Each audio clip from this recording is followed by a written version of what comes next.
Buenas tardes, muchas gracias por acompañarnos en esta nueva edición del ciclo Mapa de Conflictos que organiza el Seminario Permanente de Conflictos del CARI. Hoy en nuestra cuarta mesa programada nos centramos en los desafíos que para la Argentina en particular y para América Latina en general tiene esta era donde ha surgido, se ha dado una competencia estratégica marcada entre los Estados Unidos y China. Como todos ustedes saben, la gran mayoría de los que estamos aquí vivimos como la normalidad del mundo la Guerra Fría, ¿no? Que después dio paso sorpresivamente en cierta medida por su velocidad a un mundo unipolar donde parecía que la democracia liberal y la economía de mercado se iban a expandir sin límite y el equilibrio iba a durar mucho tiempo. Esta ilusión, desgraciadamente, no duró tanto. Y primero los atentados terroristas, después la crisis económica de 2008 y demás. No pretendo ser exhaustivo, desde luego. Y la emergencia de una nueva superpotencia que desafiaba el orden unipolar de esa Pax estadounidense, por así decir, que teníamos, marca una dinámica de competencia que no se veía desde la época de la Unión Soviética como superpotencia. Esto mediado, por supuesto, con un orden internacional multipolar, o mejor dicho, multilateral, que ha ido creciendo desde la Segunda Guerra Mundial, a partir de la valoración de la idea de que el poder no puede ser la última ratio, sobre todo viendo los precios que se pagaron con el nazismo y otras tiranías exterminadoras, y la idea de ir poniendo una serie de reglas de juego que permitieran lo que se dio en llamar el orden basado en reglas, que hasta cierto punto decir que era un orden basado en reglas era un abuso del lenguaje, porque siempre los poderosos podían forzar ese orden basado en reglas, pero aún así también se puede decir que es una época inédita en la historia del mundo donde el poder desnudo estaba limitado por un cierto consenso global que le ponía condiciones. ¿Qué está pasando ahora con esto? Bueno, pues cada uno puede adivinar o decir cómo lo ve, porque precisamente no sabemos, porque esto está en evolución, esto está en flujo, pero claramente hay un desafío o una cierta crisis de ese mundo multilateral en el contexto con el trasfondo de esta profundización de una competencia estratégica. ¿A dónde nos lleva eso? ¿Qué irá a pasar? Bueno, no pretendo ser profeta, nadie, si el siglo XX nos enseñó algo es que no podemos profetizar la historia. Como decía Popper, el historicismo es una cuestión de pobreza intelectual, no sabemos para dónde vamos, pero claramente las cosas están en flujo y todo eso a los estados nacionales y a sus gobiernos les plantea un desafío importante, cómo pararse y qué esperar y qué política desarrollar en este contexto. Para eso hemos integrado un panel, creo que de extraordinario nivel y que nos va a ilustrar con sus ideas sobre el asunto. Espero ciertamente que no piensen lo mismo porque esto va a ser más vívida el intercambio. Y bueno, sin más, los dejo en compañía de nuestro moderador Lucas Cara. Muchas gracias. Bueno, gracias Claudio, primero por permitirme moderar la actividad y compartir también con todo el lujo. Voy a proceder a presentar primero a Guillermo Russell, que es licenciado en Relaciones Internacionales por la Universidad Torcuato de Tela, donde actualmente cursa la maestría en Economía Aplicada. Se desempeñó como asistente académico del vicerrector Juan Gabriel Tocastiani, colaborando en la coordinación del proyecto de las Américas en tiempos adversos, en busca de una agenda renovada, presentado en la novena cumbre de las Américas de Los Ángeles del año 2022. Actualmente es docente auxiliar en la Universidad Católica Argentina, asistente de investigación en el Observatorio de Seguridad y Defensa de la Universidad del CEBA y en el Instituto de Seguridad Internacional y Asuntos Estratégicos del CARI. Publicó Estrategia de Cobertura, una propuesta para tiempos de rivalidad geopolítica, en el Boletín del Instituto de Seguridad Internacional y Asuntos Estratégicos del CARI, un policy brief que aplica los principios de la estrategia de cobertura al caso argentino, con propuestas de política pública frente al contexto geopolítico actual. Así que, Guillermo, el piso tuyo, te escuchamos. Bueno, muchas gracias. Gracias, Claudio, por la posibilidad de exponer en esta honorable sala. Lamentablemente llegué temprano y estuve media hora hablando con Ricardo y ya sé que Algo lamentable, ¿no? No, ya sé que me vas a llevar la contra en muchos temas y que me voy a tener que defender, así que me pone más nervioso eso que la exposición en sí. Bueno, a mí me gustaría es el intento de dividir la exposición en dos partes.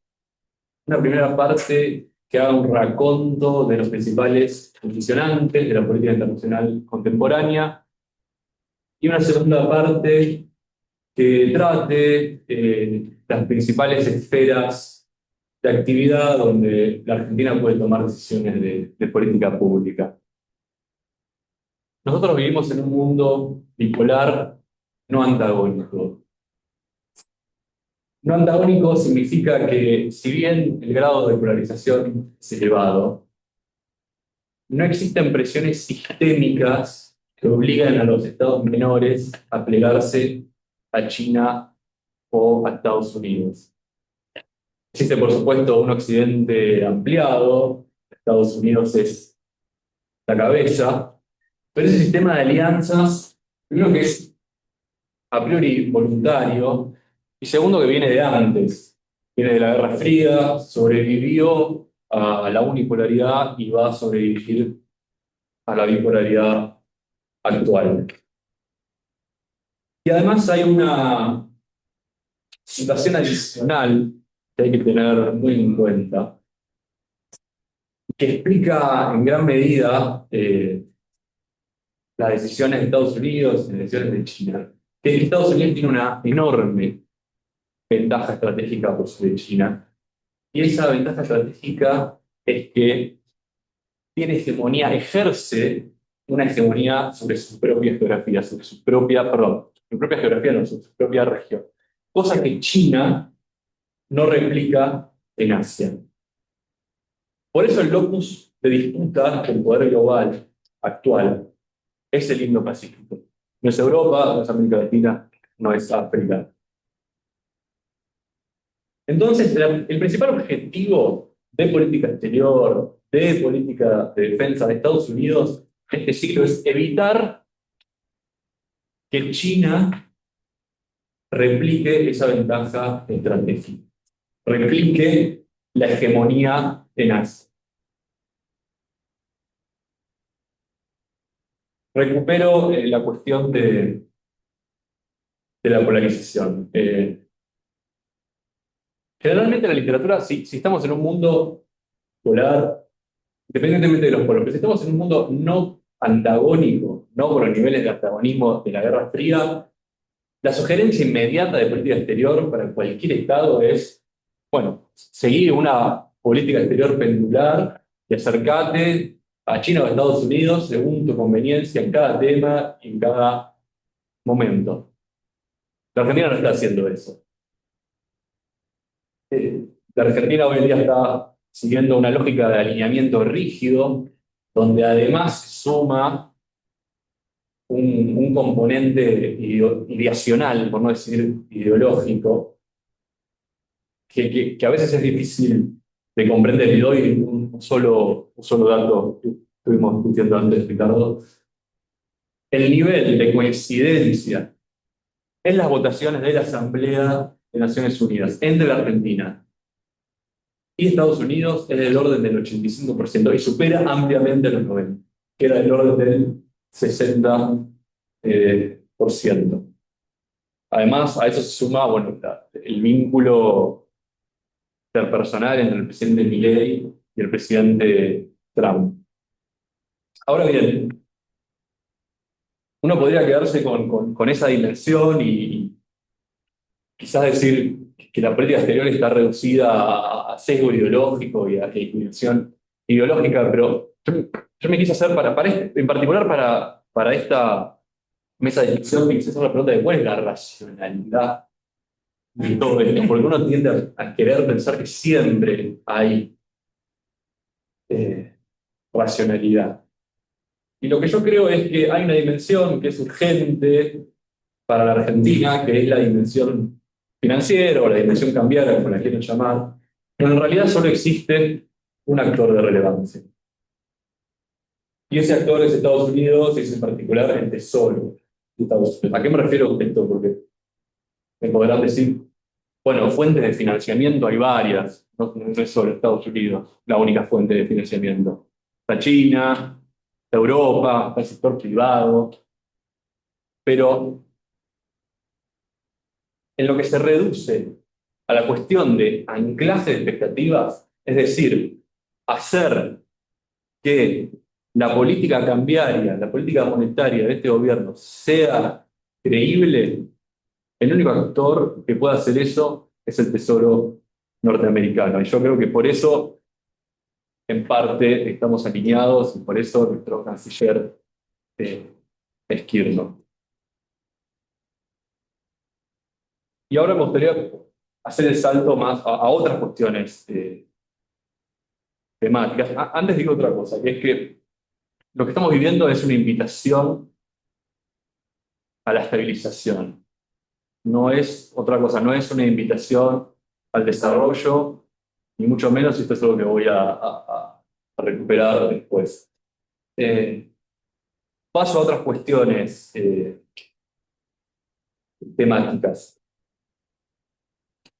Yo me oriento mucho con el trabajo de dos internacionalistas brasileños que publicaron una propuesta de estrategia de hedging para Brasil, Calut y Guimarães, donde ellos dividen la política exterior en 5 grandes ejes temáticos, y esos 5 grandes ejes temáticos están a su vez divididos en una jerarquía política, de alta a baja política, de alta significancia política a baja significancia política o neutralidad política. La primera área es la cuestión de política estratégica, la cuestión de en qué alianzas estás, en qué foros participás. Y ahí lo que proponen para Brasil, por ejemplo, por dar un ejemplo, es que Brasil debiera balancear su pertenencia a los BRICS accediendo a la OCDE. Bueno, la Argentina rechazó el acceso a los BRICS y ahora está iniciando el proceso de adhesión a la OCDE. La segunda dimensión, que a mí me parece más relevante, es la dimensión militar, donde los autores dicen algo que a mi juicio es válido para Brasil, para la Argentina, para la mayor parte de los estados latinoamericanos, que es que por distintos condicionantes, como el hecho de que nuestra doctrina militar, nuestro equipamiento es de origen occidental, y por el hecho de que todavía Occidente provee vías de modernización, bueno, en esa dimensión, el respeto, por no decir el alineamiento con Estados Unidos, pero el respeto a determinadas líneas rojas de Estados Unidos no debería ser tan complejo, y esto lo vivimos en su momento con la discusión entre si adquirir JF-17 chinos o F-16. La segunda cuestión es la ya mencionada cuestión, la tercera cuestión es la ya mencionada esfera financiera. Después hay una cuarta esfera, que es la esfera tecnológica, que a mí me parece la más, o una de las más relevantes para entender la disputa geopolítica actual. Así que la voy a saltear para después recuperarla y ya terminar con eso. Y la quinta esfera es la esfera comercial, donde a priori es una esfera, voy a decir, neutral políticamente, lo que no significa que el comercio no se pueda instrumentar como herramienta geopolítica. Estamos viendo un momento donde eso está más que claro, sino que a priori que la relación comercial con China no pareciera ser tan problemático en Estados Unidos. Y doy un dato. En la Argentina vienen creciendo mucho las importaciones, tiene que ver con el nivel de actividad, tiene que ver con la apertura comercial. El crecimiento en el nivel de las importaciones que vienen de China es del orden del 80%. Y Estados Unidos es solo el 5%. O sea, la Argentina está profundizando, no limitando su comercio con China, y está creciendo en un orden de magnitud mucho mayor que su comercio con otros estados. Retrocedo, vuelvo a la cuestión tecnológica, donde es un área donde Estados Unidos ha establecido, hay una inflación de demanda, ¿no? Estados Unidos ha establecido una serie de líneas rojas para distintas tecnologías de vanguardia, distintas tecnologías que juzga estratégicas, ciberseguridad, energía nuclear, infraestructura portuaria, inteligencia artificial, telecomunicaciones. Y ahí hay un riesgo muy grande, porque si somos ingenuos podemos pensar, bueno, Estados Unidos en muchas de estas tecnologías está a la vanguardia y nos puede dar una alternativa y recurrir a China. Pero la realidad es que yo creo que esa alternativa no existe y tiene que ver que Estados Unidos no quiere y no puede dar alternativas. Y esto tiene que ver con dos cuestiones. La primera cuestión es que lo que creo que Estados Unidos no va a destinar muchos más recursos a la región. O sea, hay mucho engolosinamiento por el swap, porque son 20.000 millones de dólares. Es inédito, también es inédito la compra-venta de pesos que hizo el secretario Scott Bessent para manipular el precio del peso. Pero la realidad es que eso primero no es ningún costo hundido, segundo tampoco es un volumen tan significativo. Los recursos están, si bien hay un mayor interés por la región, y lo vemos con el tema argentino y lo vemos con el tema de Venezuela, la destinación de los recursos va a seguir siendo mayormente hacia otras regiones. Y el segundo elemento, quizás mucho más importante, es que China y Estados Unidos son dos potencias muy diferentes. Estados Unidos es una democracia con capitalismo de mercado y China es una autocracia de partido único con capitalismo dirigido. ¿Qué supone el capitalismo dirigido chino en el escenario internacional? Que se puede articular el sector público y el sector privado y proyectarlo internacionalmente. Y hay un elemento adicional, que es el exceso en determinados sectores productivos que tiene China. En sectores de industria pesada, construcción, ferrocarriles, redes de tendido eléctrico, todas cuestiones más ligadas a infraestructura física.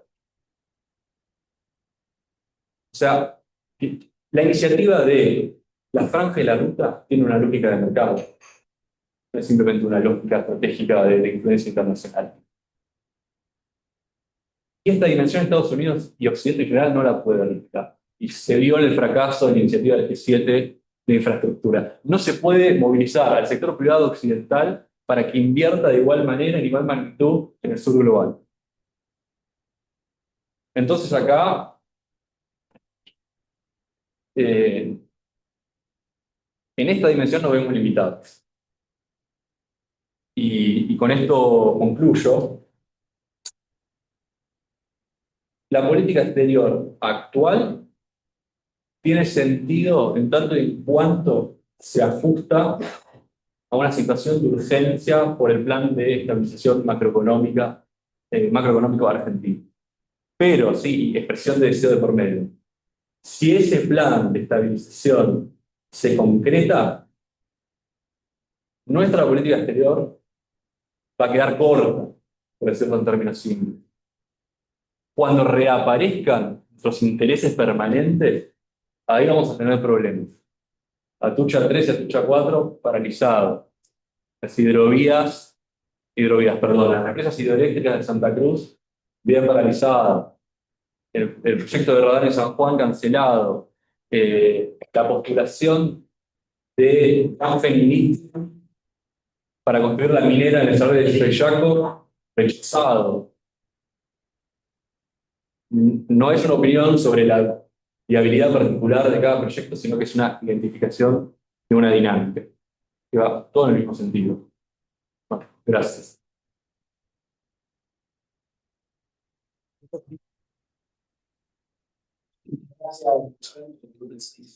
Gracias por darle la palabra a Luz de Puente, politóloga por la Universidad Católica Argentina, magíster por Flaxo y doctora de Relaciones especialista en temas de defensa, inteligencia y seguridad internacional. Fue directora nacional de la Inteligencia Estratégica Mundial y asesora en la Comisión de Defensa en la Cámara de Diputados, y actualmente es la directora de la Escuela de Política y Gobierno de la Universidad Católica Argentina. Escuchamos.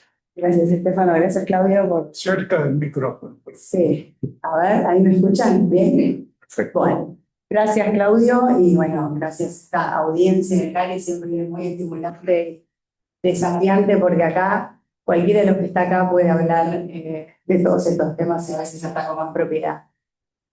Me dispararon muchas cosas lo que propusiste. Voy a tratar de seguirle en lo mío y ir dialogando con vos, Guillermo, que me pareció buenísimo. Y primero voy a alargar 4 cositas así y después voy a tratar de estructurar. Primero, una de las cosas que pensaba cuando pensaba en la charla de hoy es que la posición de América Latina y Argentina en el sistema y en la estructura de poder mundial no cambia. Siempre estamos hablando de cómo nos vamos a relacionar con el poder, ¿no? Cómo nos vamos a relacionar con el poder. Pero nunca estamos ahí arriba. En algunos clubes, gracias a las políticas de Estado, como el nuclear o el espacial, algunos más, quizás el de software, estamos bien posicionados porque Argentina es Argentina. Pero la realidad es que dentro de la estructura de poder siempre estamos preguntando qué tenemos que hacer con el poder. Pero eso me parece que no es nuevo. Y la otra cosa es que la realidad es demasiado fluctuante como para estabilizar una teoría. Hace muy poco estábamos hablando de la centralidad del Pacífico. Es verdad, la sigue teniendo en términos comerciales, si lo explicaba ella. Pero la verdad es que después de la guerra de Ucrania, la demanda energética y la demanda alimentaria, más la Antártida, empezaron a generar una dinámica en el Atlántico diferente a la que teníamos pensado hace un tiempito. De vuelta, alguna centralidad volvió a tener. Entonces, nada está demasiado establecido. Y la otra cosa que me parece importante, sobre todo por esto que hablabas de la política exterior, es que los gobiernos pasan. Y lo que está pasando en el escenario global de hoy es que está muy dependiente de las personalidades. Entonces cuesta mucho para los analistas, para nosotros, tratar de estructurar una teoría o algo, porque la verdad es que de repente viene un gobierno que nada que ver al anterior. Y si bien los estados más desarrollados tienen políticas burocráticas que tratan de sostener, la realidad, y la estamos viendo con Trump, es que de repente vienen y patean un tablero, pero bueno, se va a ir. Se va en 2 años se va.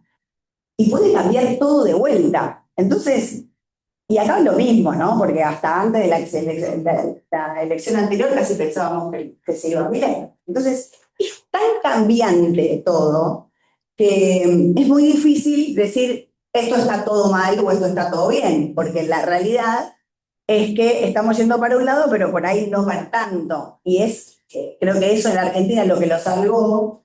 Yo siempre reivindico nuestra Cancillería, en este lugar me encanta hacerlo con mayor fuerza y porque vengo amigos, porque en algún punto, en los extremos de nuestro gobierno, teníamos gente en Cancillería defendiendo una racionalidad a la que hablaba recién Guillermo, que permitió que Argentina tanto papelón no hiciera en general. Y a pesar de la rigidez que vos hablabas recién, Guillermo, del vínculo que tenemos con Estados Unidos a través de Milei, por lo que vos realmente sostenés, me gustaría saber cuál es la alternativa, ¿no? Para que se en este momento. O sea, ¿qué pasaría si Milei no tendría esta relación con Trump? Pero independientemente de eso, probablemente algún economista tiene alguna alternativa, la realidad es que nosotros no renunciamos al Club de París para mantener el acuerdo con la Unión Europea. Entonces, algunas cositas no son tan rígidas. Y todavía hay cabezas en el gobierno argentino escondidas en algún lugar, si creemos que todo lo que hace el presidente no es tan racional, que están tratando de ponerle racionalidad, que incluso en todas esas cosas, el otro día discutíamos el tema de las privatizaciones en los sectores estratégicos, y la verdad es que no estábamos avanzando. Entonces, o el puerto de Ushuaia, no, los capitales chinos no, los capitales americanos no. Bueno, señores, lo queremos hacer al puerto. Es mejor hacer el puerto que no hacerlo. El tema es cómo lo negociamos. Entonces, hay un punto donde cuando nos ponemos muy ideológicos y muy anti algo, trabamos más una posibilidad, porque nosotros estamos abajo, no es que estamos arriba negociando a la par, estamos abajo viendo de qué manera con lo que tenemos tratamos de hacer las cosas, ¿no? Y me parece que eso es algo que tenemos que tener presente. Como siempre, yo digo, para empezar a pensar cómo se relaciona América Latina y Argentina en esta competencia, es pensar en intereses, y como todos sabemos, el tema de definir los intereses es un problema porque comunes, digo, si lo pensamos en términos regionales. porque no resolvimos el problema del desarrollo. Entonces, todavía el interés primordial es el desarrollo y por eso hoy prima el vínculo con Trump para estabilización financiera. O sea, cada uno de nuestros países está un poco más sumido al tema del desarrollo. Y si vamos a los estratégicos, para toda la región no es importante la Amazonia, que es central para Brasil, para toda la región no es importante Malvinas o el Atlántico Sur, porque para nosotros, para toda la región no es importante, o sea, no pudimos hacer causa común de los intereses más importantes. Entonces, es un poco difícil hablar de la región como un todo, a pesar de que tenemos autores que hablan de la civilización latinoamericana por un montón de cosas que podemos hablar y que tenemos en común. Yo creo en la integración regional, pero en la medida que no podamos lograr definir intereses comunes, no en un papel, no en una reunión, sino en las decisiones que tomamos, es como un poquito más difícil.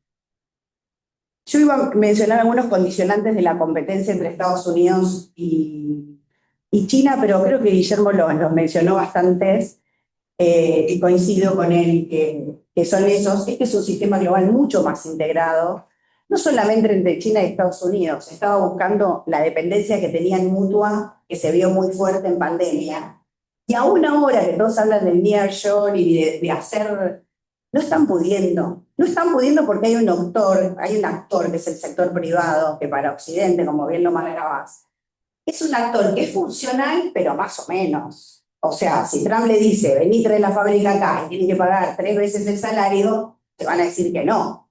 Y si te dice, te tenés que irte de China, te van a decir que no, porque necesitan venir de China. Entonces no es tan... el poder está mucho más disperso. Y en esa dispersión, estos dos colosos tienen bastante más poder que los países como los nuestros, pero está todo más difuso. Hay muchísimos más canales para generar acuerdos, para buscar. Hay muchísimas más instancias. Yo, no hay tiempo, pero quería describir un poco este mundo, pero es un mundo con una sociedad global mucho más empoderada. O sea, no es como antes, no es que la sociedad se manifiesta para tomar el poder, se manifiesta para que el poder haga lo que está pidiendo que haga. Y empiezan a pasar cosas. El otro día me reunía con un rector de una universidad privada, armaron una red de rectores de universidades de la región y 400 se reunieron a discutir la educación que viene a nivel terciario y va a pasar y está pasando por debajo de todos los estados, como están pasando tantas cosas. Entonces, me parece que no se agota la vinculación con Estados Unidos y con China en lo que hagan los presidentes. Me parece que hay una riqueza que hace que sea tan interdependiente que es muy difícil la opción. Ahora, como supongo que ya estoy pasada de tiempo, quiero decir una cosita más. Tiempo. ¿Tengo todavía? ¿Estoy bien? Bueno.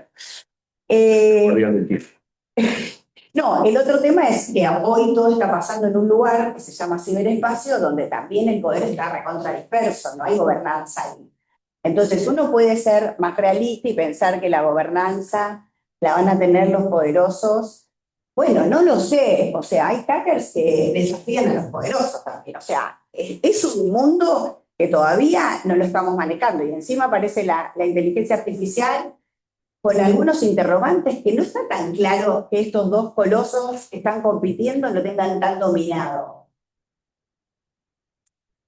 Máxime esta discusión que se da entre el sistema autoritario más efectivo con la sociedad, con lo que la sociedad le está pidiendo, vamos a ver, digo, por lo menos es lo que muestran, y unas democracias más complicadas para satisfacer las demandas, ¿no? Por otra parte, bueno, algunas cosas las dijiste vos, Guillermo, no voy a repetir, este tema de que la Guerra Fría, bueno, era más bloques y que no te preguntó como lo dijiste, no hay polarización en términos. Y la otra vez escuché a una analista decir algo, me gustaría citarla, porque era una mujer, pero no me la acuerdo, decir algo que me pareció muy interesante. Para Estados Unidos es funcional que Chile compre a América Latina, porque si no se desestabilizaría. Latinoamérica vive gracias a lo que le vende a China. Entonces, y no se lo puede comprar a Estados Unidos. Entonces, está la interdependencia en ese sentido, que, digo, por más alineamiento que tengamos con Estados Unidos, seguimos comprando a China, como mostraba Guillermo, pero ni siquiera por voluntad del gobierno, sino porque si el gobierno lo tuviera que promover, lo promovería, pues necesita los dólares. Entonces, me parece que es muy difícil ser muy lineal en estos temas. Lo que sí creo es que es que la insatisfacción con el orden internacional que recibimos, que tenemos los países como los nuestros, los del sur, saquemos a China, porque poner a China en el sur es como poner a la Unión Soviética en el tercer mundo, ¿no? En su momento. Pero creó una audiencia global más receptiva a la propuesta de China de orden global, porque es un mundo, el mundo que nos deja el occidente unipolar, es un mundo donde nos dejó afuera a todos nosotros. Entonces, la realidad es que el poder occidental, Europa, ahora como queda un poquito fuera de juego, empezó a mirarnos un poquito más, pero el mismo Estados Unidos, si no ofrecen un mundo mejor, se le hace muy difícil a nuestros países adscribir al mundo que plantea Occidente. De todas maneras, nosotros utilizamos todas esas instituciones. Leía, por ejemplo, lo que hicieron los que trabajan en el mundo agropecuario de la región para dar la pelea en el G20 por el tema de que nuestra ganadería consume más carbono del que tira. Y eso ni siquiera fue comentado por los gobiernos, que había de todos los colores. Y eso, por eso quería marcar esto de una sociedad más comprometida. Entonces, para contrarrestar a China, el occidente poderoso debería ofrecer un orden global más justo. Y creo que ahí, como eso no va a pasar, porque Estados Unidos está metido para adentro, hay que ver qué pasa después de Trump, por supuesto, creo que hay un reto muy interesante para la región, y para mí con Europa sería mucho más interesante poder lograrlo, que es empezar a recoger lo que está pasando en la sociedad desde los gobiernos. Porque la sociedad avanza en resolver problemas y el sector privado, por ejemplo, el hecho que las grandes tecnológicas empiecen a armar códigos de ética porque no aparece la regulación estatal, es gravísimo. Porque ellos no los eligieron nadie, no representan a nadie, solamente a sus propios intereses económicos.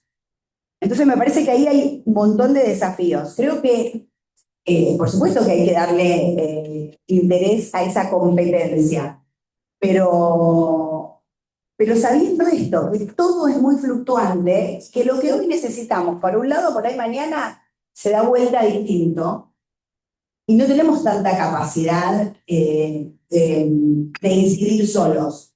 Por eso siempre yo abogo que es mucho mejor hacerlo con Brasil, y con Brasil con Chile, creo que Brasil se está despegando mucho en muchos campos, claramente en el tema de inteligencia artificial, ahora en el espacial.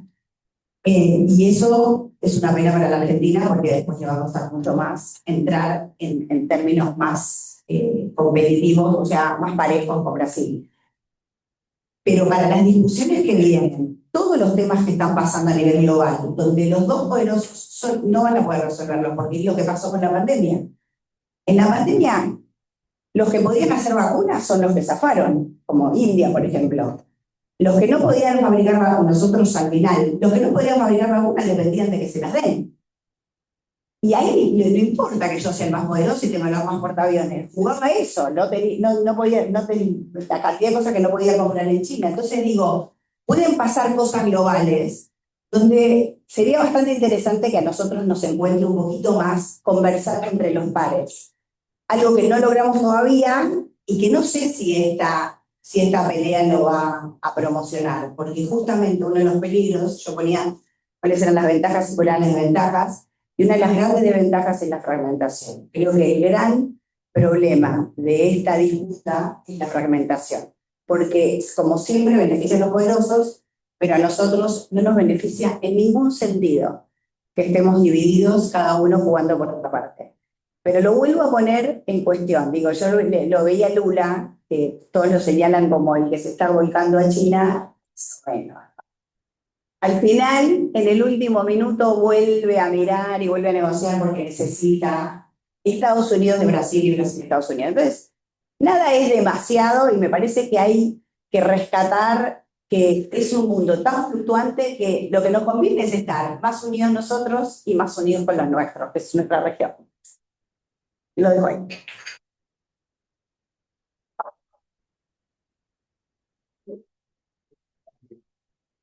Y ahora soy uno de presentar a mi embajador del mercado laborio, MA en Ciencias Políticas, con una especialización en Relations International de la UCA, MA en Ciencias Políticas, PhD Candidate en Ciencias Políticas de la Universidad de la Ciudad de Nueva York, embajador graduado de Liceo, obtuvo la medalla Miguel Ángel Cárcano y de Elena Thunberg de 1993 a 1996, pues subsecretario de Política y Estrategia del Ministerio de Defensa.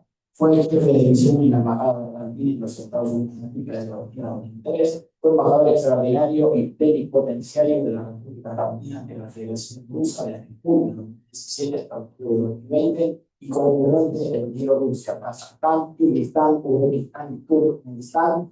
Se desempeñó como representante argentino en las Naciones Unidas y recibió el premio CONEX en diplomacia. Embajador, muchas gracias. Bueno, soy el último, es poco tarde, si voy a tratar de ser breve, difícil en lo diplomático, pero voy a tratar. Voy a empezar con un par de excusos. El primero, a mí me gustaría conversar, y te lo propongo, Claudio, pero no es para hoy, sobre la gran tensión que yo creo que ya tenemos y es la tensión que va a ser cada vez más importante entre el Leviatán y el algoritmo. En un mundo weberiano, ¿cómo van a convivir el Estado-Nación y la inteligencia artificial? Y eso es, como dicen en inglés, that's a different ballgame. Pero como hay que bajar la realidad, vamos a hablar del tema. Y yo diría que el gran problema es que estamos ante no una crisis del multilateralismo, no una crisis del Estado-Nación, no una crisis de la multipolaridad, ni de la unipolaridad, ni de la bipolaridad. Tenemos una crisis de paradigmas. No tenemos instrumentos para entender la realidad. Y usamos los viejos. Hablamos de esferas de influencia. Miren, yo el año pasado estuve unos meses en las Naciones Unidas, mucho no duré, pero me bastó para darme cuenta la fluidez, usaste vos mucho, Lourdes, del sistema internacional. Y cómo los poderosos no son tan poderosos. Miren, desde 1945 a la fecha, Estados Unidos salió victorioso de una sola guerra, la invasión a Grenada. La Unión Soviética y Rusia de ninguna. ¿Saben quiénes salieron victoriosos? Ahí lo cito a un gran politólogo francés, Bertrand Badi. Los débiles, porque la descolonización es el más fenomenal proceso de ampliación del sistema internacional del siglo XX. No se olviden que las Naciones Unidas empezó con 51 países, llegó a la caída del muro de Berlín con 153 y hoy tenemos 193. Eso es descolonización. No es soft power. Entonces, creo que lo primero que deberíamos hacer es buscar nuevos paradigmas y entender la fluidez de los mecanismos y sistemas de poder. Entonces, habiendo dicho esto, yo creo que empecemos empiezo a decir lo que yo no creo. Yo no creo en el occidente colectivo ni en el sur global. Eso es interesante. El occidente colectivo es un concepto cultural valorativo. El sur global es un concepto geográfico y lo ponemos al mismo nivel. Ahí ya hay una disonancia. Y permítanme recordarles que China es miembro del G77 y China. Uno de los problemas que tiene el sur global, que no es sur global, es que cuando se ponen a adopción los documentos en el grupo 77 que tienen que proseguir por consenso, no todos son subdesarrollados. Hay países atómicos. Entonces, me parece que uno de los grandes problemas que tenemos es que seguimos viendo el siglo XXI con paradigma del siglo XX. Hablamos de esferas de competencia. ¿Qué es esfera de competencia? O sea, si un país acepta alinearse, es un problema de ese país. El alineamiento voluntario de la actual política exterior del presidente Milei es un acto volitivo, no es impuesto. Que yo sepa, nadie nos obligó, porque la primera parte del gobierno del presidente Milei, a mí me tocó vivirlo, estaba Biden y no había un alineamiento de Estados Unidos, pero el alineamiento es con Donald Trump y con el primer ministro de Israel, Benjamín Netanyahu. Me parece perfecto, yo no lo cuestiono. Ahora, esos son alineamientos puntuales de personalidades. No, la gran pregunta es si eso sirve a la interés nacional. Y hay que discutir la interés nacional, hay que discutir los valores internacionales, hay que discutir la gobernanza global. Porque de nada sirve poner al portaaviones Gerald Ford en el Caribe, porque los grandes problemas globales no son más internacionales, son globales. Me decía muy bien el ex secretario general Kofi Annan, son problemas sin pasaportes. No hay muro que los detenga y no hay visa que los detenga. Los grandes problemas actuales, el medio ambiente, la ecología, los derechos humanos, el terrorismo, la migración, la salud, van. Ninguno de ellos va a un consulado a pedir visa. Ninguno de ellos son detenidos por migraciones en ninguna frontera. Hay un espacio Champs-Élysées enorme para los problemas sin pasaportes. Entonces, no pensemos que volviendo atrincherándonos en conceptos de ego, de ubris, como el Great Power Politics, ser una gran potencia nuclear. La Federación de Rusia, en su segundo capítulo de su invasión a Ucrania, lleva 3 años. No ha superado el 20%, la primera potencia nuclear del mundo. ¿Qué es ser poderoso? Yo tuve la gran suerte, honor, cuando fui subsecretario, de trabajar con Joseph Nye, que tenía mi cargo o yo el suyo, lo que corresponde en el Pentágono, y negociamos muchas cosas, entre ellos la categoría de Major NATO Ally, que es distinto a ser un NATO global. Ojo, que no sepa, la Argentina no está en el Atlántico Norte, está en América del Sur. Y él descubrió algo fenomenal, eso es soft power. Soft power es que hoy no existe. Y eso es muy peligroso porque el mundo no está más seguro.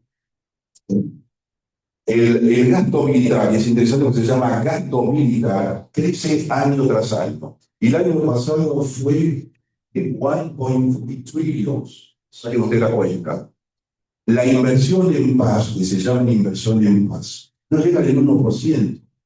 Entonces, si no creemos en la paz, porque somos los pacifistas, los que creemos en la paz, los que creemos en la democracia, los que creemos en la diplomacia multilateral, somos románticos, perfecto, somos románticos. Pero al menos háganlo por cuestiones pedestres, económicas, es más barato. Es más barato. ¿Estamos en condiciones de gastar el 5% del presupuesto en armamento cuando tenemos crisis migratoria, de salud, de desigualdad, etcétera, etcétera, etcétera? Entonces, yo creo que si hay alguna forma de reduccionismo en el cual no queremos ir, yo creo que el gran debate es vamos por Great Power Politics o por gobernanza global. Otra ingenuidad mía, sí, pero no sabían que hace 48 horas los Estados Unidos llegó al Consejo de Seguridad Suprema. Si ustedes se hubiesen preguntado hace 3 meses si el plan de paz de los Estados Unidos iba al Consejo de Seguridad, no sé cuál hubiera sido la respuesta, dudo que sí. Y fue. Y fue. ¿Por qué? Porque pese a todo, el mundo, no hablo del orden global, porque yo no sé si hay orden global, pero para que al menos haya un mínimo de funcionalidad, hace falta legitimidad. Y lo único que puede hoy seguir dando legitimidad son las instancias multilaterales, que es distinto del multipolarismo. Y quizás el problema es que vamos a un mundo multipolar sin multilateralidad. Y entonces la brecha que hay entre la multipolaridad, o sea, diferentes y diversos polos de poder, y la incapacidad del multilateralismo, o sea, de su institucionalización, es lo que genera la crisis. Eso decía muy bien Samuel Huntington en un artículo de la década del 60 que se llamaba Political Development and Political Decay, citándolo a Montesquieu, la diferencia que había entre la movilización y la institucionalización. Y Montesquieu había hecho esas referencias respecto a el mundo que se iba desarrollando. Entonces, cuando hay excesiva movilización, pasamos de 51 países a 123, y tenemos baja institucionalización, hay crisis. Y voy terminando, además de dejar planteado que yo creo que el problema entonces que vamos a ir en el Great Power Crisis, que no es para nosotros, esa competencia estratégica tampoco es tal, porque el comercio entre Estados Unidos y China es enorme, enorme. Entonces nosotros no entremos en una competencia que no es la nuestra. Yo creo que es preferible entrar en el esquema de gobernanza global, que es lo que a nosotros nos va a permitir desarrollarnos y aliarnos con los like-minded. Y voy terminando diciéndole que vamos a la Argentina. Si uno va y volvemos a lo que habíamos hablado con Guillermo antes, y vos sacaste el tema de la votación a Naciones Unidas, que sí coincido, en la década del 90, nunca llegó al 60% de las relaciones carnales, lo que eran muy aburridas. El 60% de carnalidad es muy poco. Hoy estamos en una carnalidad mucho mayor. A mí realmente me preocupa ver, y con todo respeto a los miembros de este club, cuando uno ve lo que son las últimas votaciones de la República Argentina en la Asamblea General, y es indicativo, no subestimemos a las Naciones Unidas. No lo subestimamos. Y si no nos gusta, nos ahorramos varias decenas de millones de dólares al año. Si uno ve las últimas votaciones, estamos votando por Estados Unidos, con Israel, con Paraguay, pero con Fiji, con Guam, con Tuvalu, con Vanuatu. Yo creo que ese sistema de alianzas no es el sistema a través del cual la República Argentina va a poder desarrollarse y progresar. La Argentina tiene que recuperar su multilateralismo, que está en su ADN político. No nos olvidemos, el año que viene se van a cumplir los 90 años del otorgamiento del primer premio Nobel de la Paz en Latinoamérica a Carlos Saavedra Alemán. Fue el primer gran multilateralista, Carlos Saavedra. No es un invento de los 90, ni de los 80, los 70. Carlos Saavedra Lamas. Lean los discursos de Carlos Saavedra Lamas en la OIT 1928. Y no era un comunista, tenía una sensibilidad humanística, universal, extraordinario. Lean lo que fue su discurso cuando asume la presidencia de la Asamblea de la Liga de las Naciones. Entonces, esa visión universal, humanística, que permitió que la región latinoamericana Lourdes preguntaba a dónde estamos. Y nos hemos imaginado. Fuimos 51 los 51 países iniciales que crearon las Naciones Unidas. Lideramos el proceso de descolonización, lideramos el proceso de la adopción de la Declaración Universal de los Derechos Humanos. Y hoy estamos en la trastienda, pues, culpa nuestra. Entonces, recuperemos eso, recuperémoslo a través del multilateralismo. En el Great Power Politics no tiene sentido, no lleva a nada. Y yo diría que es disfuncional. No hay una guerra que se haya terminado, las guerras siguen creciendo, aumentando, y nos estamos olvidando quizás del mayor conflicto, ni siquiera hablamos, que es Sudán.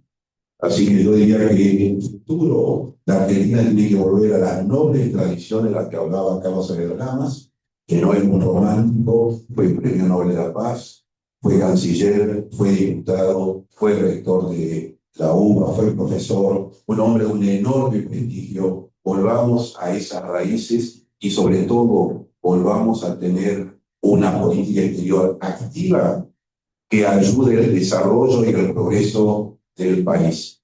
El aislamiento y en un club que representa el 5% de la membresía, difícilmente lo podemos hacer.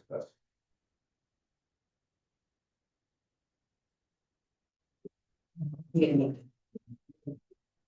Es muy completa, su gran manejo y uso del tiempo también, así que lo felicito. Si les parece, abrimos un espacio para preguntas y respuestas. Hacemos una breve presentación y a quién va dirigida la pregunta, si ordenamos las respuestas. Muchas gracias. Mi nombre es Eduardo Airaldi y soy embajador jubilado. La pregunta va dirigido a cualquiera de los panelistas, muy reconocidos cada uno por sus respectivas intervenciones, sumamente interesante. Lo que se está tratando hoy daría para mucho más todavía. En fin, brevetis causa. Mi pregunta es, yo como diplomático, ¿cómo podría asesorar a la diplomacia argentina en cuanto a cómo orientarse en este mundo, como han dicho ustedes, en estado de fluidez, tratando quizás de llegar a una nueva ortodoxia, que es lo que habría que, a lo cual estar atento? Porque estamos ante una nueva posible asomándonos ortodoxia.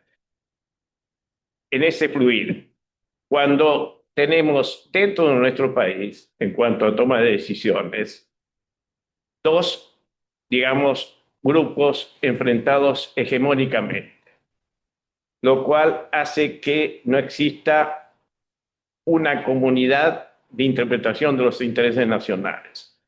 No haya una comunidad en cuanto a la percepción de la situación internacional. Por lo tanto, eso, desde mi punto de vista, quita credibilidad, fiabilidad en lo que vendrá a posteriori, por ejemplo, con los cambios electorales. Y muy bien citado en cuanto que estamos en un mundo que de alguna forma actúa con personalidades. Biden estableció líneas rojas, Trump hizo de las líneas rojas subsistencia, pero actuó de otra manera. Tenemos actuación personal en lo que es Putin, si bien podríamos considerar que hay ahí raíces profundas en lo que es el pensamiento ruso con relación al espacio que lo rodea.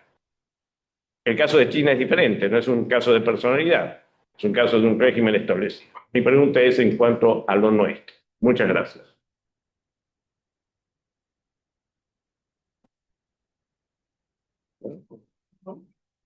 Si quiera, todo. Bueno, es una pregunta difícil porque en realidad el tema está arreglar el tema adentro, ¿no? O sea, la crisis es otro tema, porque la crisis de la política hay que enfrentarla. Necesitamos generar burocracias como tenemos en la Cancillería, en todo el Estado, para asegurar la provisión de bienes públicos y que no sea patrón de estas discusiones tampoco, porque no pasa solo en la política exterior, pasa en todas las políticas argentinas. Entonces, yo a un diplomático le diría que siga tratando de construir, que sea técnico en eso.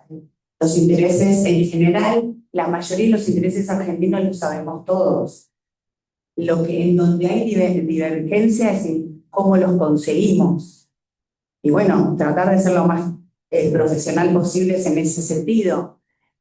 Para mí hay que construir más con la sociedad en todos los niveles. Es decir, si yo voy a una negociación vinculada con el tema agrícola, hablar con el sector de la sociedad que linda, crea todos los... O sea, hacer esa vinculación porque son los que mejor conocen lo que está pasando, pero la verdad que no hay más que tratar de trabajar por mejorar la política, porque no veo otro consejo más concreto que pensar que... Porque en todos los países está en crisis la política, en todos los países. Lo que pasa es que la burocracia estatal asegura el bien público y asegura algunas cosas.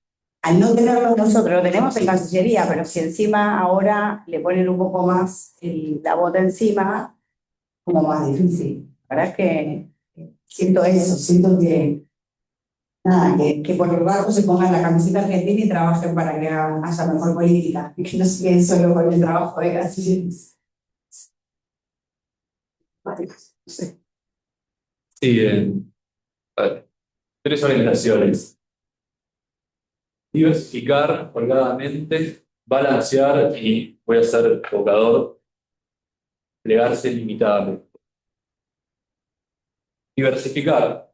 Bien se dijo en esta mesa que hay varios sectores de poder. Yo creo en la avena tradicional, que es un mundo bipolar, y hago una lectura clásica de Power Politics. Pero es un mundo con más recursos de poder, donde hay varios actores que podríamos calificar de potencias medias. Y mi impresión es que la Argentina no tiene una estrategia para la India, no tiene una estrategia acordada, ¿no? Para África, no tiene una estrategia para ASEAN, no es tema de discusión. Balancear, antes, plegarse limitadamente. ¿A qué me refiero con esto? Que quizás algunos elementos, algunas líneas rojas que nos pone Estados Unidos hay que respetar. Hay que ver si se puede identificar líneas rojas que al mismo tiempo se ajusten a nuestros intereses. Por eso mencionaba la cuestión militar, donde tuvimos un claro ejemplo donde optamos por una tecnología en lugar de otra y hubo una contemplación de la calidad tecnológica, pero la realidad es que también hubo una contemplación política.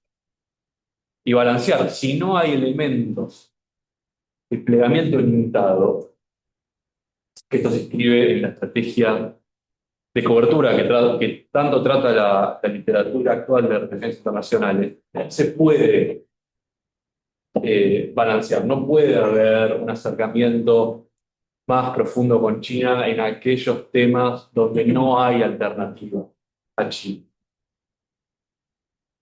Yo un comentario muy rápido, bueno, vamos a coincidir vos y Pedro y todos los colegas. Las Cancillerías son animales políticos. Si bien nuestra Cancillería se llama Ministerio de Relaciones Exteriores, Comercio Internacional y Culto, Worship, y cuando uno lo traduce en inglés, los interlocutores desesperan Worship. Wow, es saudita. Y ahora en la Secretaría de Culto se llama Culticivización. Wow, wow. Son animales políticos, hacen política exterior, no hacen comercio. En todo caso, hacemos difusión, pero la Cancillería no es productiva. Cuando yo escucho, hay que vender a la Argentina. Y si yo vendo a la Argentina, embajador, métame preso, pues estoy vendiendo morfino. Yo no tengo nada que vender. Vende el sector privado. Entonces, volvamos a que la Cancillería argentina sea un instrumento político. ¿Cuántos jefes de Estado de Gobierno han venido a la Argentina en estos casi 2 años? ¿Cuántos cancilleres? ¿Cuántos viajes? Eso es política. Si yo, cuando yo estaba en Rusia, iba a hablar con Lavrov, cuando fue canciller, cuando salió el tema del G7 Sherpa, Lavrov dijo, it's not my business, vaya a otro ministerio, no es mío. Son temas políticos. Ahora, por eso hay que hablar de temas políticos en serio, de desarme, de las nucleares. Temas en los que la Argentina es relevante en Latinoamérica. Entonces, primero reconstruyamos la Cancillería como un instrumento político al servicio de la nación. Nosotros somos miembros del Servicio Exterior de la Nación. Por supuesto, respondemos a los presidentes, pero por encima de los presidentes hay leyes y hay una constitución. Por eso que somos miembros del Servicio Exterior de la Nación y no miembros del servicio del presidente o presidenta de turno.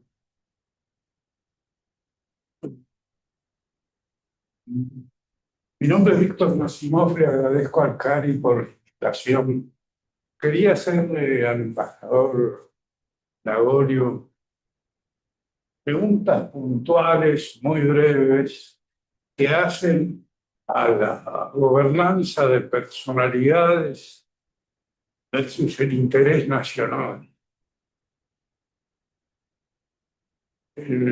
Como usted bien dice, el Poder Ejecutivo ignora el conglomerado de Asia-Pacífico, ignora la alianza de los BRICS. Eso representa el 43% del comercio mundial. Desecha la ruta de la seda. Como dijo el señor Russell, las centrales nucleares están congeladas. Lo único válido es el sol chino. Los puertos del sur están paralizados. Brasil es un país comunista. Y aparte de todo, la frutilla del postre que se ausenta del G20. todo suyo, lo más simple. Como diría Charlie García, say no more. Como diría Charlie García, say no more. Yo creo que todas sus preguntas tienen respuestas en la misma pregunta. Bueno, le agradezco por el piropo, entonces. Estamos sin política exterior, al menos de mi perspectiva, pero creo que todas esas preguntas son cada una para un seminario y creo que más o menos fueron respondidas. Así que creo que ha hecho un excelente resumen de muchas de las enormes dificultades que hay. Por eso me permití recurrir a uno de los grandes premios platino de CONEX, Charlie García, que hablaba y decía say no more. Quisiera hacer algunos comentarios. En primer lugar, me parece con respecto a la presencia china en el país, que hay que diferenciar entre lo que es inversión en infraestructura de lo que es estrictamente comercio. Y creo que esa diferencia se está entendiendo. ¿Por qué?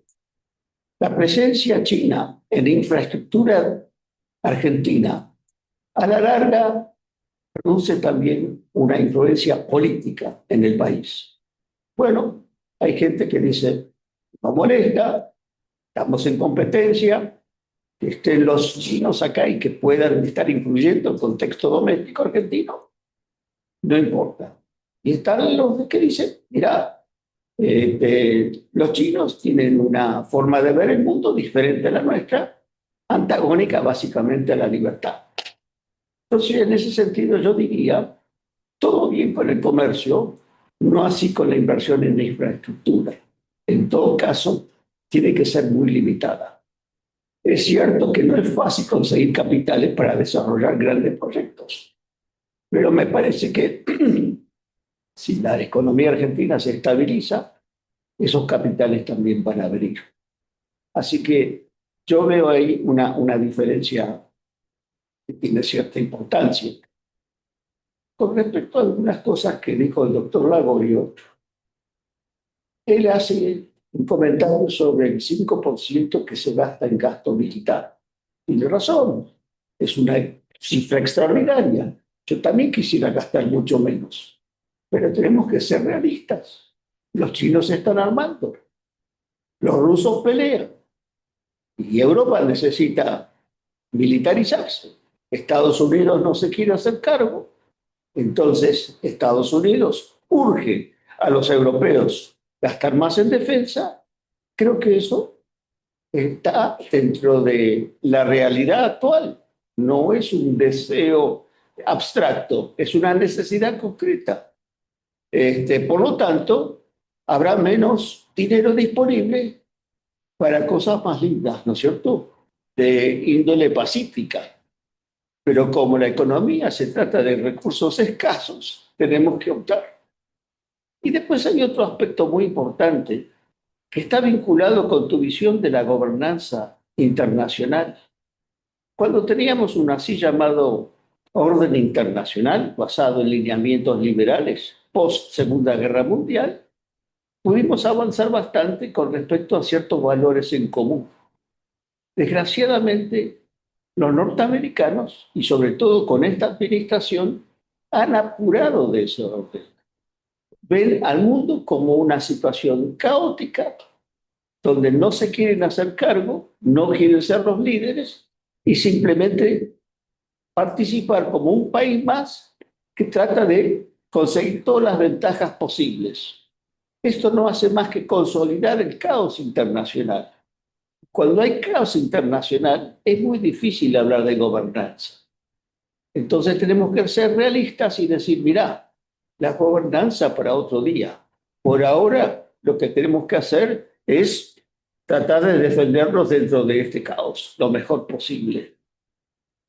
Después hay una cuestión adicional y última, que tiene que ver con la votación. Vos tenés razón en el sentido de que es incómodo estar en la minoría. Pero esa minoría tiene un trasfondo ético, que no necesariamente comparte la mayoría política. Entonces el dilema es, ¿querés estar en el grupo de la minoría ética o querés ser popular y estar con la mayoría? Pregunta, nada más y muchas gracias. Puedo rápidamente y voy a la última. Nosotros un comentario todos válidos, minorías éticas, mayorías no éticas.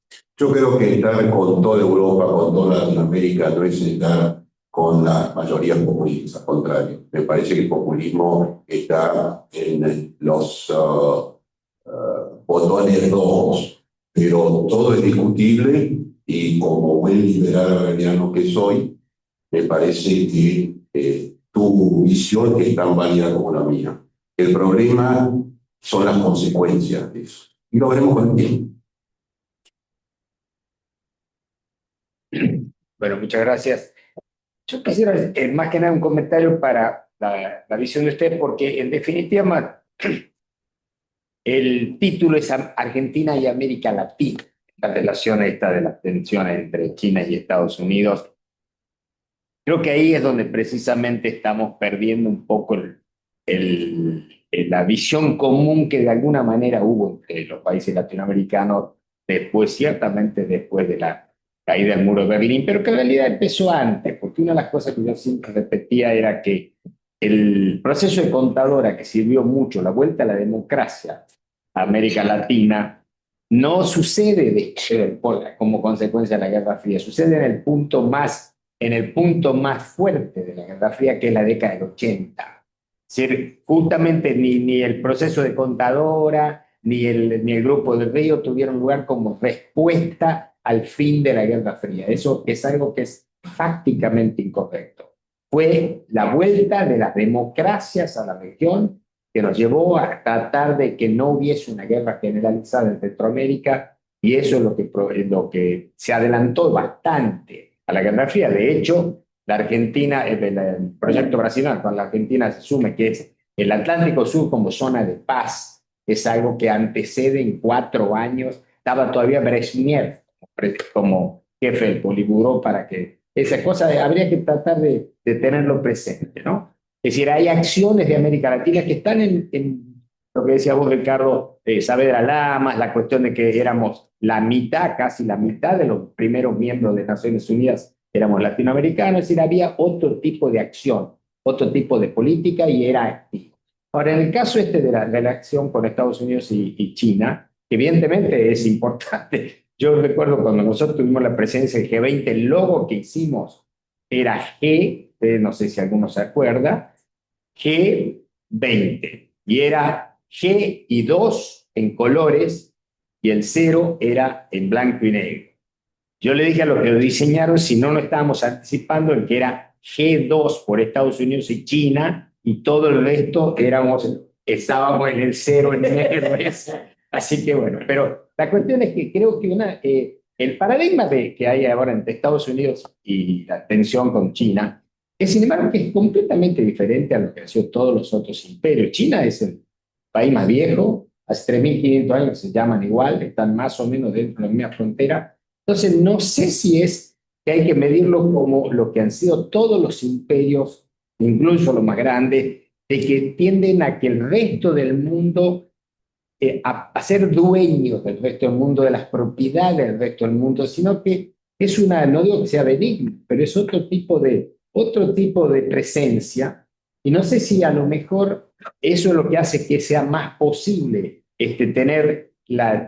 hacer que las relaciones sean con ambos puedan ser buenas sin ser necesariamente sistémicas. Claramente, sistémicamente, América Latina, lo que queremos es la democracia, es un sistema democrático, respeto a los derechos humanos, respeto a una cantidad de cosas, pero yo no veo que incluso en el África, donde eso no es así, en los países de Medio Oriente, donde tampoco es así, los de Asia Central, donde vos has sido embajador, Ricardo, yo no veo que los chinos estén tratando de modificar la manera como se maneja cada uno.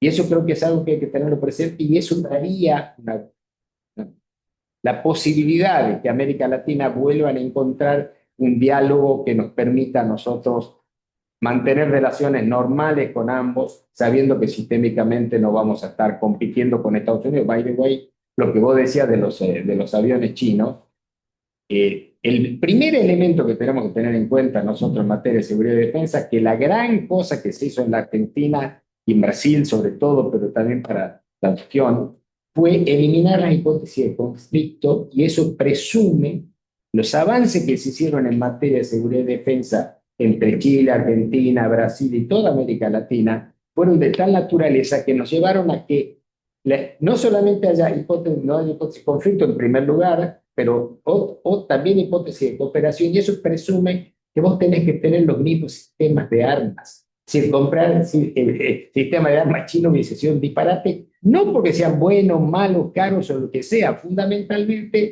es que si vos estás pensando en que sea una relación, digamos, de protección mutua más que de atacarse el uno al otro, evidentemente tenés que tener sistemas de armas compatibles. Y todos en la región, salvo Venezuela y Cuba, tienen sistemas OTAN. Y eso no es un dato menor.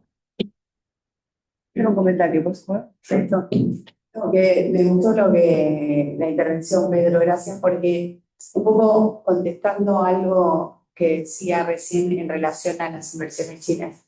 La verdad es que Argentina no tiene problemas con nadie.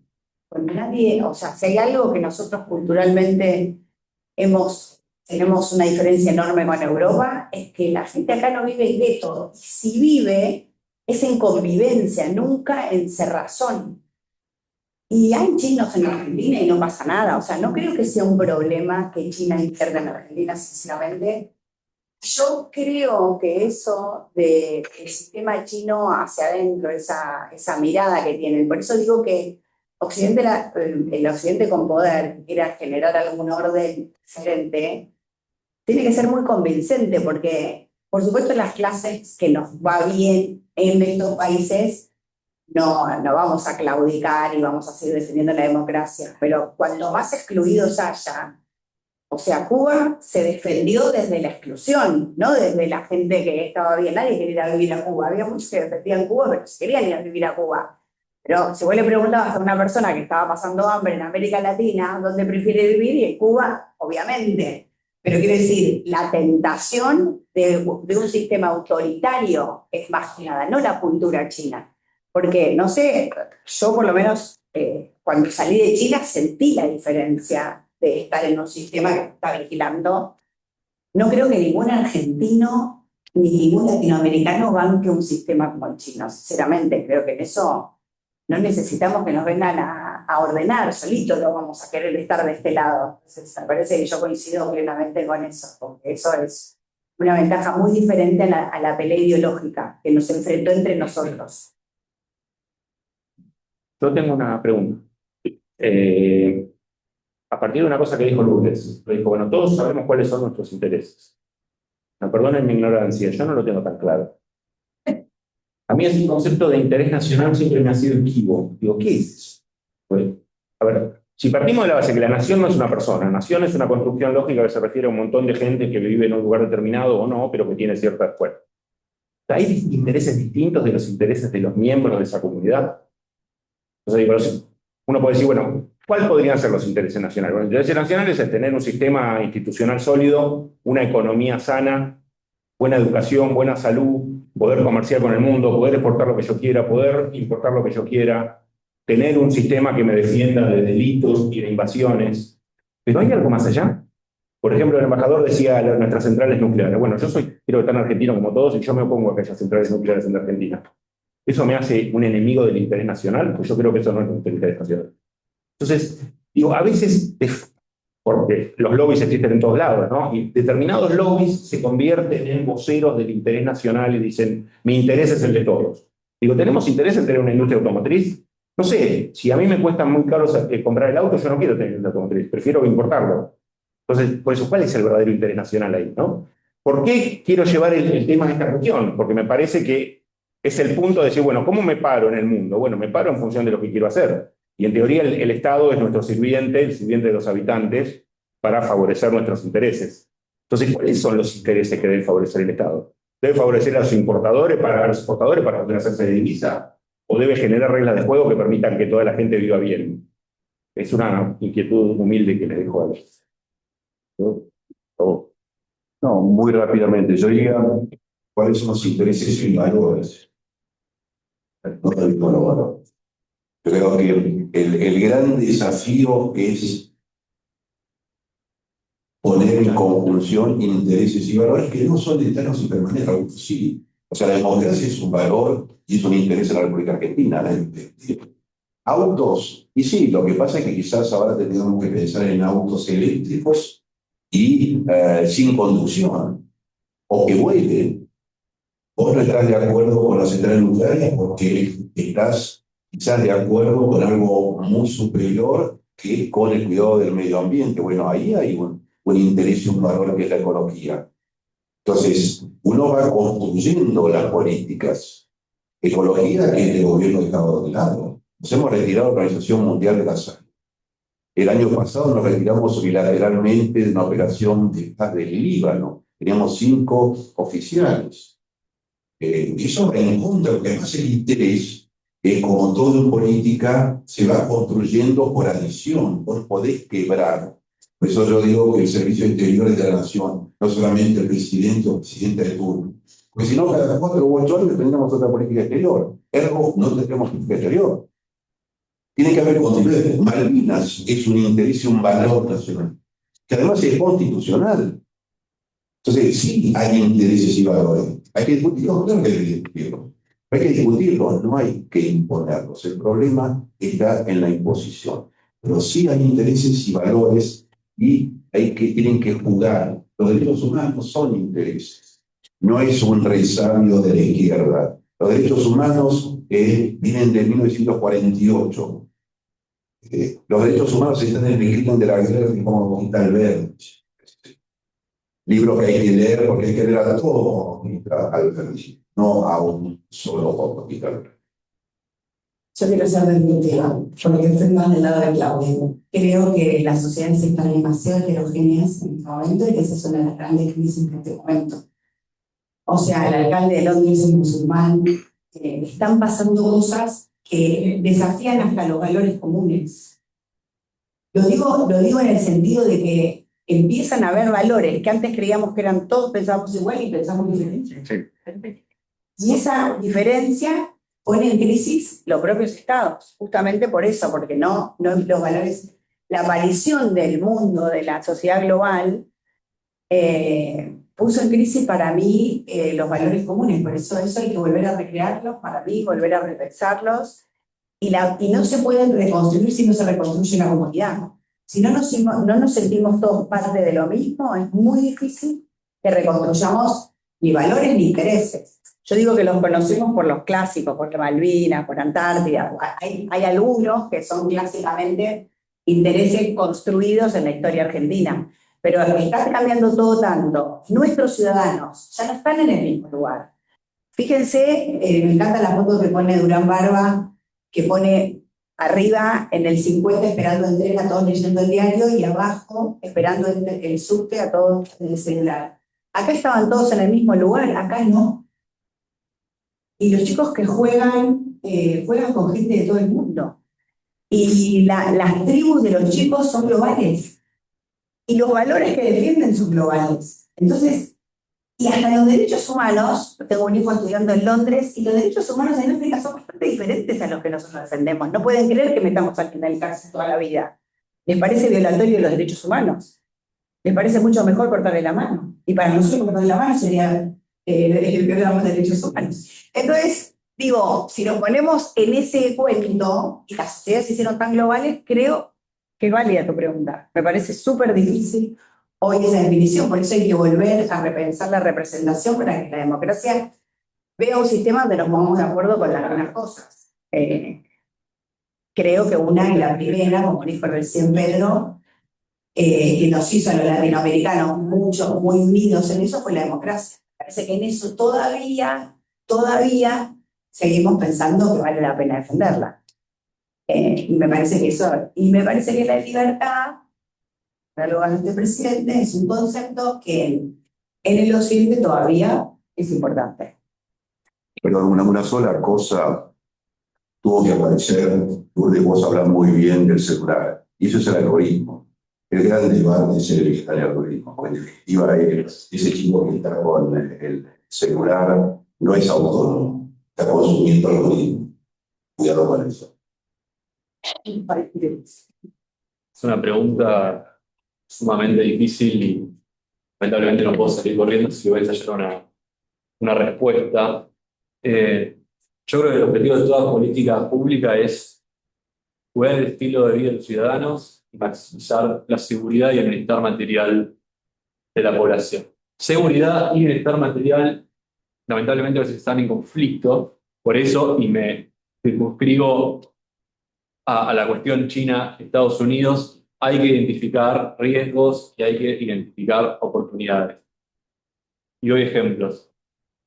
Construir un puerto multipropósito en Tierra del Fuego, hay que ver si tiene sentido.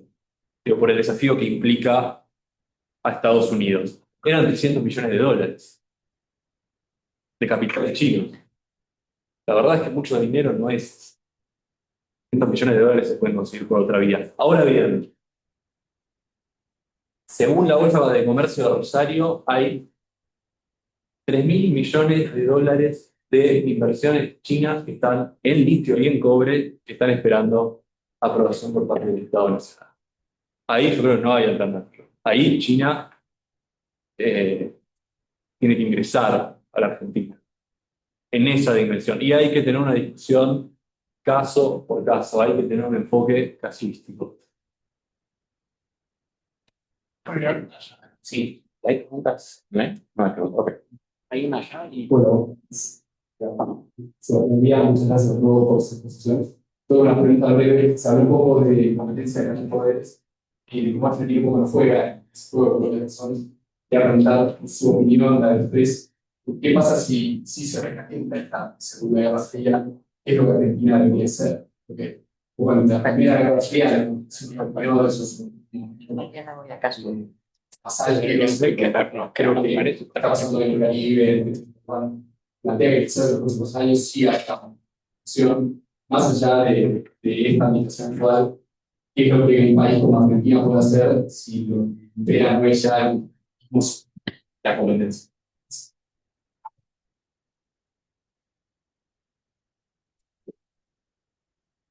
Otra pregunta compleja.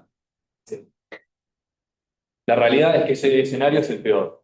Un worst case escenario. Si la competencia entre China y Estados Unidos se vuelve una guerra fría recalentada, todos los estados con menos recursos de poder una pierden. Porque nos tenemos que alejar de una potencia y acercar a otra.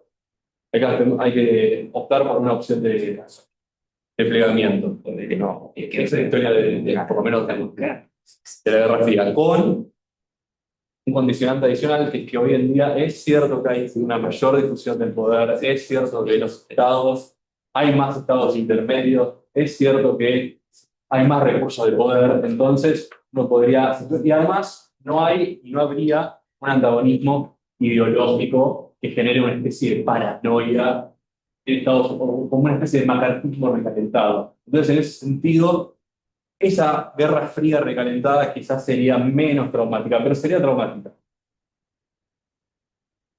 Si hay un conflicto directo, porque a mí la Guerra Fría no me gusta porque pregúntenle a un americano si fue fría, la sufrieron. O sea, es un concepto occidental no válido. Y lo asumimos todos también y todo el mundo lo sufrió. Si hubiera un conflicto directo entre los dioses, y salgamos corriendo, porque va a ser un conflicto digital por los chips y las tierras raras.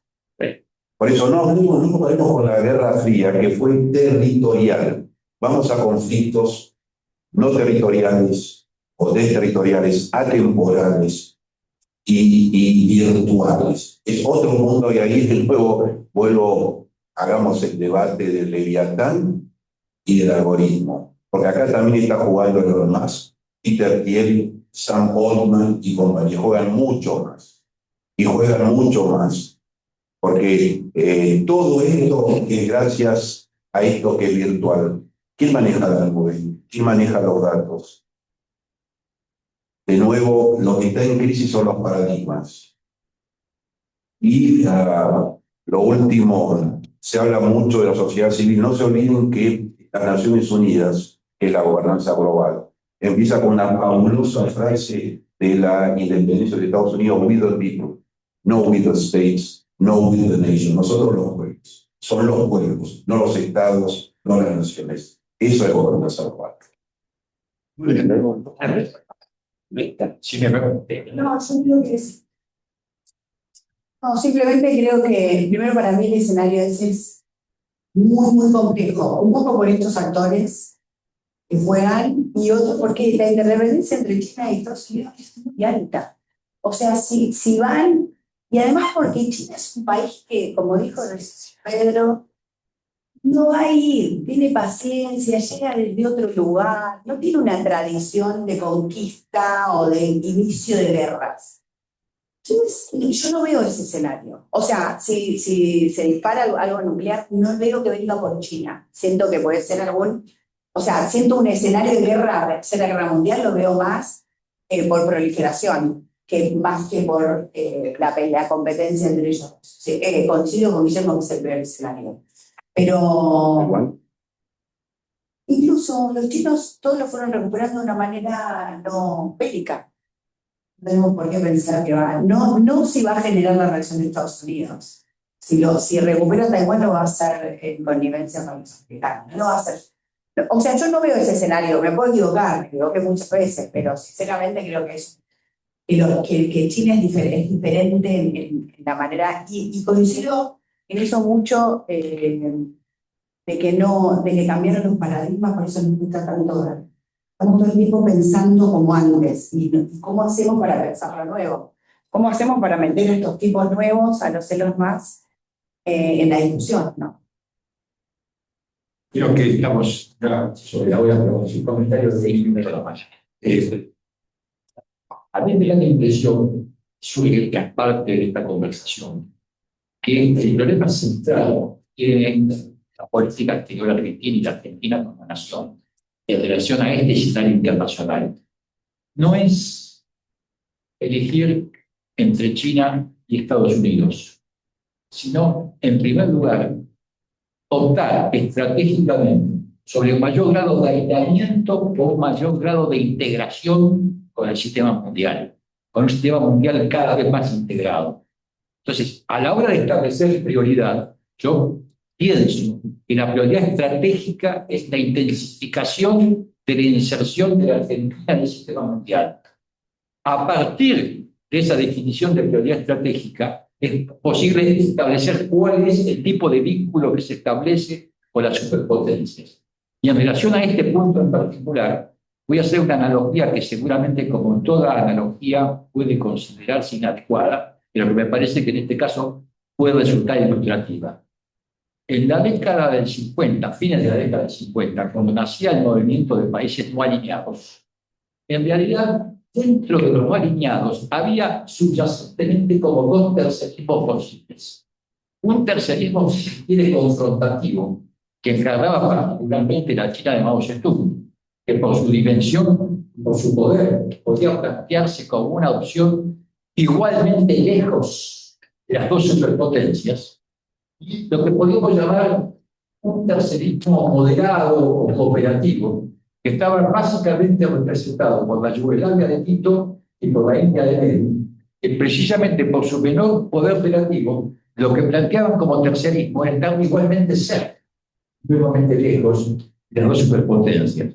A mí me parece que en este contexto, en la opción aislamiento, integración, bueno, obviamente la integración, y en cuanto a cómo plantearse frente a la bipolaridad, me parece que esto de Tito y Nehru es más apropiado de las circunstancias de la Argentina y del mundo de hoy.